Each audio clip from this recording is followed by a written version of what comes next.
자, 우리가 지금부터 배울 내용은 증발과 응결, 그리고 포화 수증기량에 대해서 공부를 한번 해볼 거야.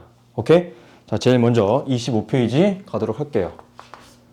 자, 가장 먼저 우리가 공부할 내용은 증발, 그리고 응결.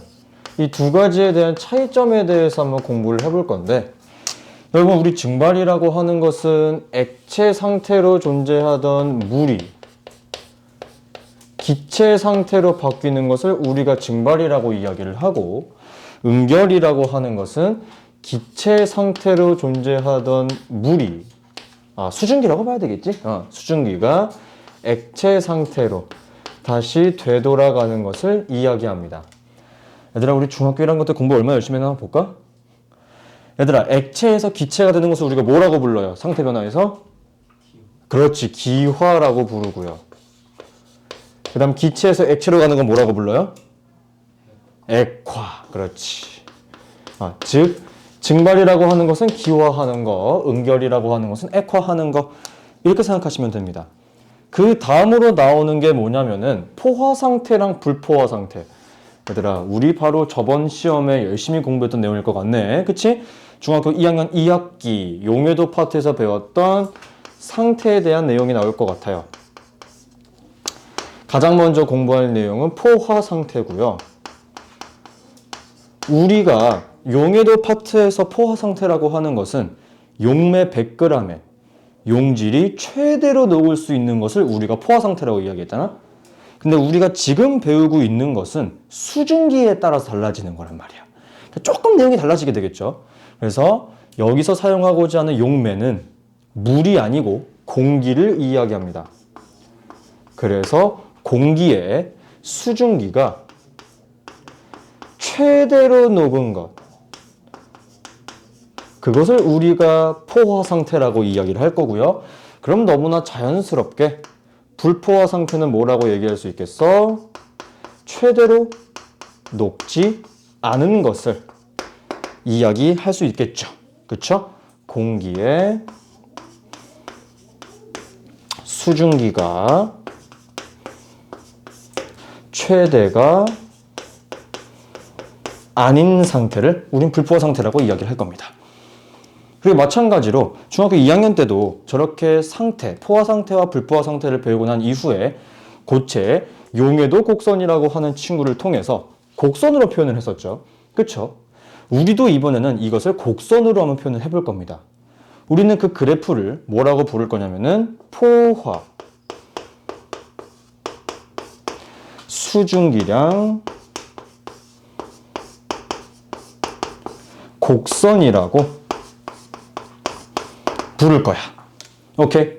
자, 그런데 우리가 물질의 용해도에서는 뭐라고 했었냐? 용매가 100g 기준이었지. 그치? 하지만 우리가 지금부터 사용하고자 하는 것은 공기라고 이야기를 했기 때문에 내용이 조금 달라져요. 자, 책에 뭐라고 나와 있습니까? 공기가 얼마라고 나와 있어? 1kg. 총 1000g이라고 볼 수 있겠지? 여기에 포함되어 있는 수증기의 양을 우리는 포화 수증기량 곡선이라고 부르게 될 거예요. 근데 중요한 거 포화 상태야. 무조건 포화 상태겠지. 자, 이 친구를 우리가 한번 그래프로 표현을 해보게 되면은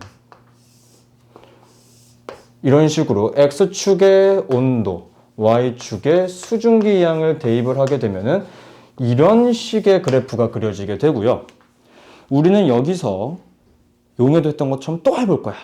얘들아, 우리 저 그래프 왼쪽은 항상 무슨 상태였어? 그렇지, 불포화 상태. 불포화 상태였고, 그 다음 그래프 위에 있는 모든 점들은 우리가 포화 상태라고 이야기를 했었어요. 그쵸? 그렇기 때문에 우리가 지점을 총 3개를 찍어볼 거야. 첫 번째 여기 A점, 그 다음 여기 B점, 그 다음 여기가 C점으로 한번 찍어보도록 할게요. 근데 여기서는 새로운 단어가 총 2가지가 등장하게 되거든. 천천히 이야기해 줄게. 첫 번째, 실제 수증기량. 실제 수증기량. 여러분 실제 수증기량이라고 하는 것은 단어 그대로 해석하시면 돼요. 자, 내가 지금 이 강의실에, 즉 이 공기 1kg에 얼마만큼의 공기를 가지고 있는지를 실제 수증기량이라고 불러요. 아니, 개념 자체는 이해하기 쉬운데 이거를 그래프에서 판단하는 게 굉장히 곤란해지거든. 자, 실제 수증기량은요, 이렇게 기억하시면 됩니다. X축으로는 아무런 변화 없이 무조건 고정시켜 놓을 거고요. 그러면 X축은 고정되어 있으니까 위아래로만 움직일 수 있겠지? 그런데 움직이지도 않고 그냥 그 자리에 있는 Y좌표만 읽어주시면 돼요. Y좌표만 읽어주시면 되는 겁니다. 됐죠? 그러면 A의 실제 수증기량은 여기 있는 값, C의 실제 수증기량도 여기 있는 값. 하지만 B의 실제 수증기 값은 여기 있는 값이 되겠죠. 달라지게 되겠죠? 이렇게. 그 다음으로 나오는 단어는 포화 수증기량이에요. 포화 수증기량.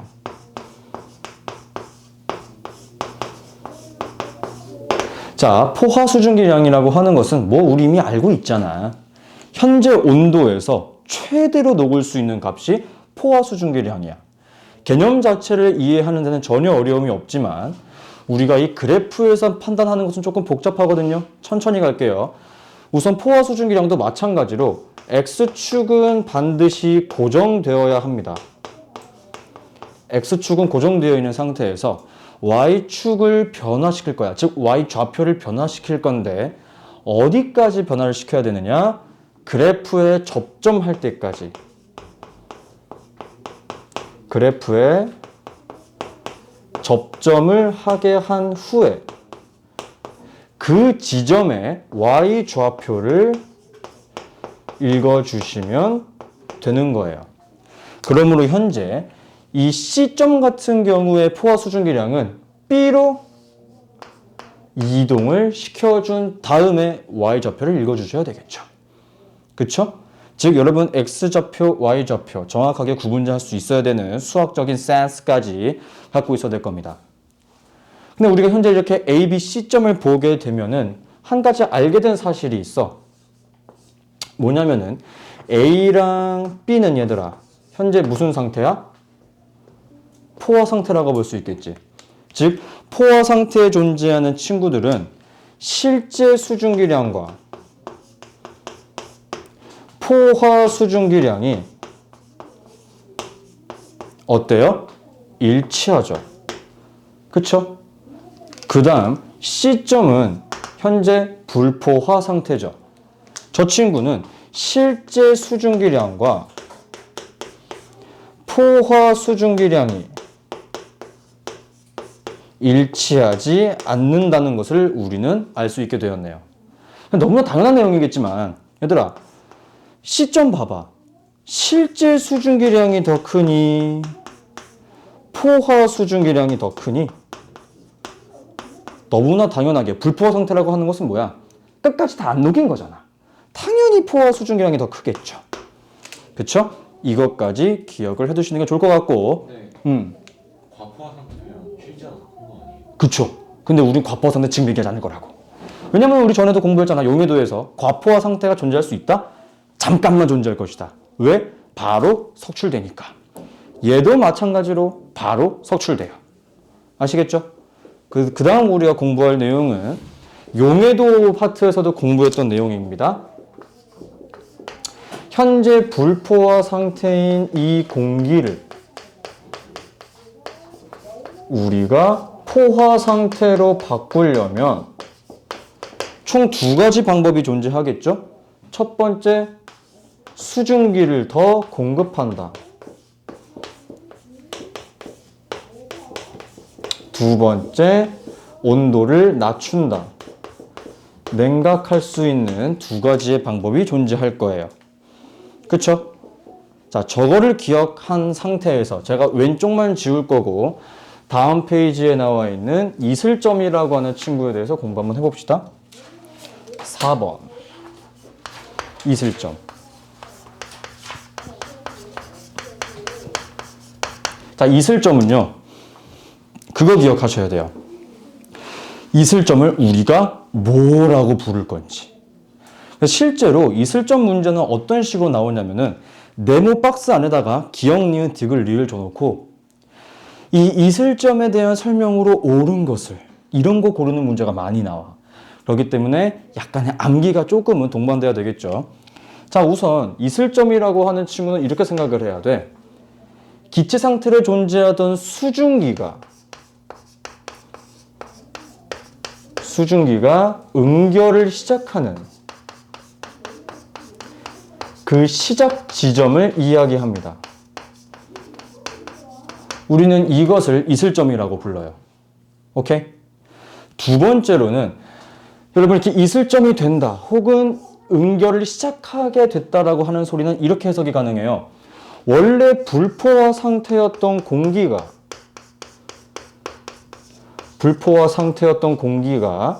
포화 상태가 되는 바로 그 지점을 우리는 이슬점이라고도 부르게 됩니다. 그렇죠. 가능하겠죠. 왜 이슬점이 뭔데? 응결하기 시작하는 거라 그랬지. 응결이 언제 시작되겠어? 포화 상태 닿고 그 이후에 과포화 상태가 되면은 응결을 할 거 아니야. 그치? 즉, 응결, 과포화, 결국 우리가 전에 배웠던 석출이라고 생각하시면 되겠죠. 즉, 수증기가 석출을 시작하는 지점이에요. 석출되는 그 지점을 우리는 이슬점이라고 이야기를 합니다. 그런데 하나 알아두실 거, 우리가 이 수증기 파트에서 석출이라고 하는 단어는 조금 다르게 해석을 할 거예요. 앞으로 수증기 파트, 지금 배우게 되는 기권 파트에서 석출이라고 하는 것은 응결량이라고 할 겁니다. 응결량. 이해하셨죠? 됐죠? 저거 하나 알아두셨으면 좋겠고, 그 다음은 여러분 결국에 불포화 상태가 포화 상태가 된다. 즉, 여러분 포화 상태에서는 실제 수증기량과 포화 수증기량이 어때요? 똑같네.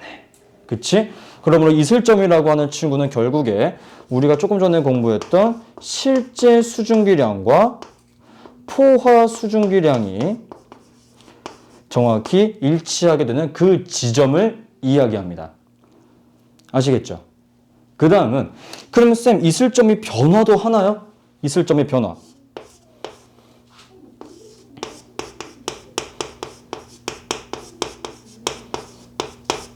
쌤 이슬점의 변화는 어떨 때 이루어지는 건가요? 이슬점은 딱 하나만 생각하시면 됩니다. 무조건 실제 수증기량의 영향만 받게 됩니다. 오케이? 저거 반드시 암기. 됐죠? 자, 그 다음으로 우리가 공부할 내용은 우리가 이렇게 열심히 이론적인 거 하면 뭐해? 우리 용해도 파트에서 제일 어려웠던 게 뭐야? 석출량이었지.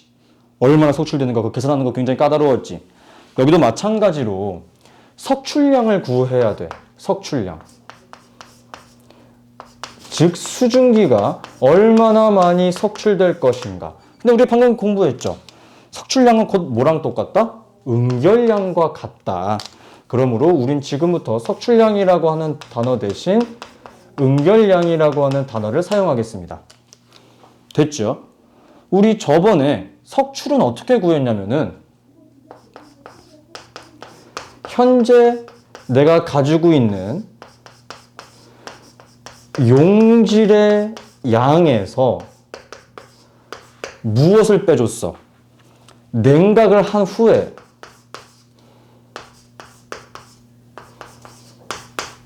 최대로 가질 수 있는 용질의 양을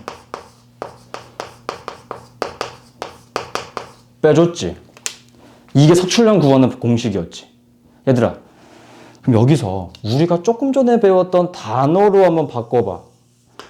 내가 현재 가지고 있는 용질의 양은 방금 배운 단어로 바꾸면 뭐라고 표현할 수 있을까? 뭐로 바꿀 수 있어? 그렇지. 실제 수증기량이야. 실제 수증기량. 거기서 냉각 후 최대 용질량이라고 하는 것은 결국에 이렇게 해석이 가능하겠죠? 냉각을 한 후에 무엇이다? 최대니까 포화 수증기량.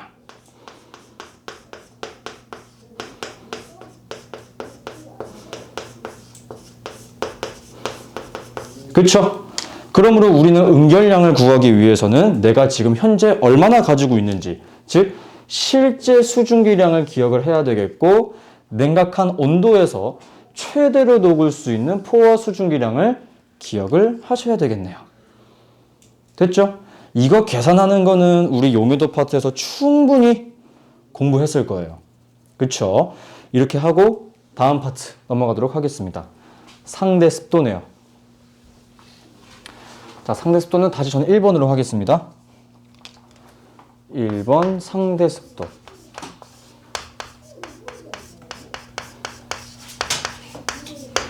여러분, 그냥 상대 습도라고 하는 것은 어렵게 생각하실 필요가 없고요. 얼마나 건조하고 습한지 그거에 대한 정도를 우리는 상대 습도라고 이야기를 하게 됩니다. 아시겠죠? 근데 이 상대 습도는 딱 하나만 기억하시면 돼요. 계산하는 방법. 자, 뭐 제가 써놨지만 현재 기온에서 포화 수증기량, 현재 공기 중에 포함된 길어. 간단하게 그냥 포화 수증기량 분의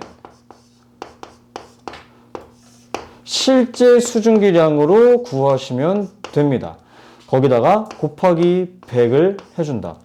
그러므로 상대 습도에서 사용하고자 하는 단위는 퍼센트 게이지다. 이거 하나 기억하시면 돼요.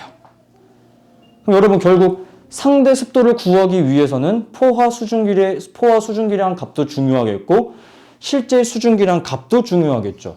여러분 생각 한번 해볼게요. 그러면 상대 습도가 변화하는 요인은 결국 포화 수증기량 값과 실제 수증기량의 값이겠죠. 질문 하나 해볼게요. 여러분 머리 한번 써봐요. 포화 수증기량 그 값은 뭐에 따라 달라지니? 포화 수증기량의 값은? 아니죠. 기온에 따라 달라지죠. 우리 그래프 있었잖아. 그치. 이게 온도였고 이게 H2였으니까 이 기온에 따라 달라지잖아. 그러므로 상대 습도가 변화하는 요인, 그 첫 번째는 바로 온도다. 두 번째, 분자값, 실제 수증기량은 당연히 그냥 실제 수증기량이라고 얘기해야 되겠죠. 오케이? 저거 두 가지도 시험 문제 종종 나오는 친구이기 때문에 기억해 두시는 게 좋을 것 같아요. 자, 다음은 그래서 언제 습도가 높고 언제 습도가 낮은지 한번 알아볼 건데 어렵지 않아요. 천천히 갈게요. 세 번째, 우선은 둘 중에 하나만 고정해 놓은 상태에서 이야기를 한번 해볼 거야. 첫 번째, 기온이 일정하다. 즉 여러분, 기온이 일정하다라고 하는 친구는 포화 수증기량이 일정한 거죠. 포화 수증기량이 일정하다. 즉 포화 수증기량이 일정하다라고 하는 것은 저 계산식에서 분모가 일정하다. 이렇게 말씀드릴 수 있겠죠. 그러므로 너무 간단하게 설명이 가능할 거야. 그럼 분자값에 따라 습도가 달라지겠네? 그치?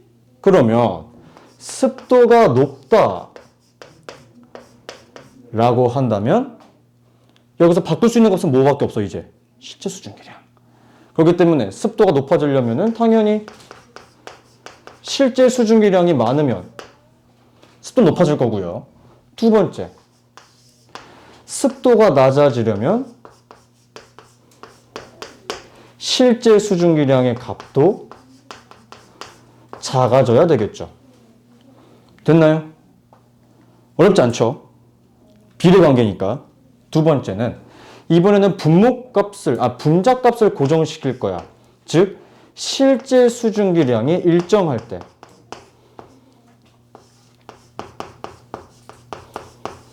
즉 실제 수증기량이 일정하다라고 하는 것은 우리가 분자값을 고정시키는 거예요. 분자값이 일정하다. 그럴 때 습도의 변화는 분모값에 따라 달라지는 것이기 때문에 우리가 반비례 관계라고 볼 수 있겠다. 그치? 그러므로 습도가 높아지려면은 온도, 즉 포화 수증기량은 내려가야 할 것이며, 두 번째, 습도가 낮아지려면은 온도가 높아져야 하는 반비례 관계일 거야. 근데 얘들아, 그 전에 내가 똑같은 수업을 다른 학생들한테 해보니까 질문하더라고. 쌤, 우리나라는 여름에 겁나 습하잖아요. 근데 겁나 덥잖아요. 아니, 온도가 높으면 습도가 낮아져야 된다면서요. 그쵸?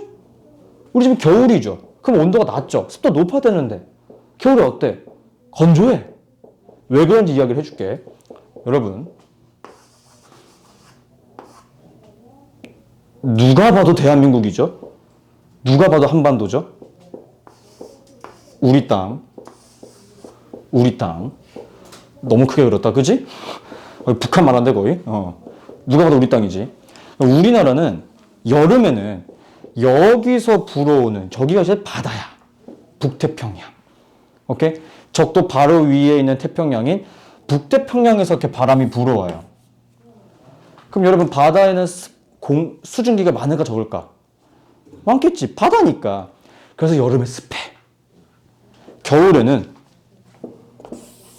여기 더 위에 있어. 실제로는 시베리아에서 바람이 불어와요. 여러분, 시베리아는 바다가 있어요? 대륙이 있어요? 대륙에 있죠. 그럼 습도가 높아 낮아? 낮아. 겁나 건조한 바람이 이렇게 불어오는 거야. 오케이? 그래서 겨울에 건조하고 여름에 습한 거예요. 오케이? 네, 이거 하나 기억해 두시면 좋겠고. 자, 이거를 우리가 뭐라고 부르냐면은 기단이라고 부르게 되는데, 이거는 이제 우리가 다음 주나 다다음 주쯤에 배우게 될 내용 중에 하나입니다. 지금은 계절로 생각하지 마시고 그냥 단순하게 이렇게만 생각해 주세요. 오케이? 오케이. 다음 파트 넘어가 주시게 되면은, 그럼 이 상대 습도를 우리가 하루 동안 비교를 한번 해볼 거야. 괄호 5번이라고 한번 해볼게. 맑은 날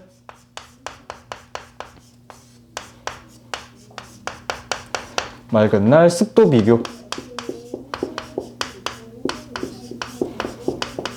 오늘도 비교적 날씨가 뭐 이렇게 조금 흐리긴 하지만 적당하죠.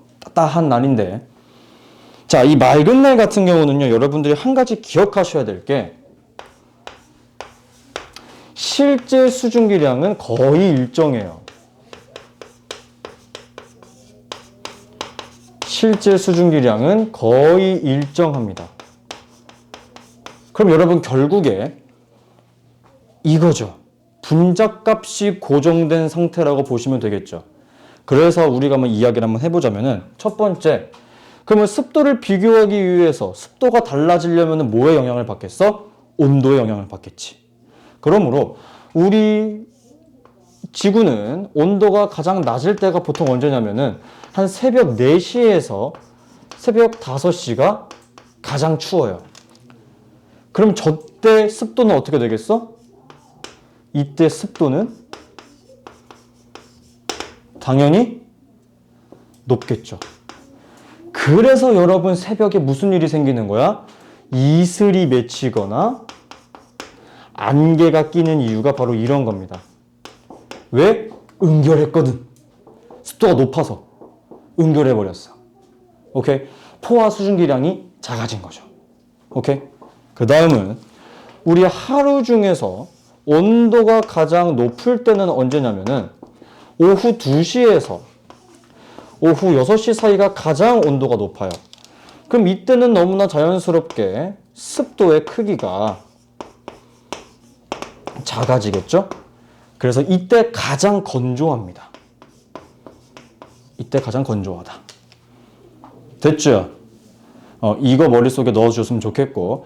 자, 여기까지 공부하게 되면서 여러분들이 조금 더 중요하게 알아뒀으면 좋겠다. 모든 내용이 다 중요하기는 해, 사실은. 그런데 그 중에 조금 더 중요한 내용을 제가 굳이 꼽자면은, 첫 번째, 실제 수증기량과 그 다음 포화 수증기량, 이 두 가지 여러분들이 구할 수 있어야 하는 것.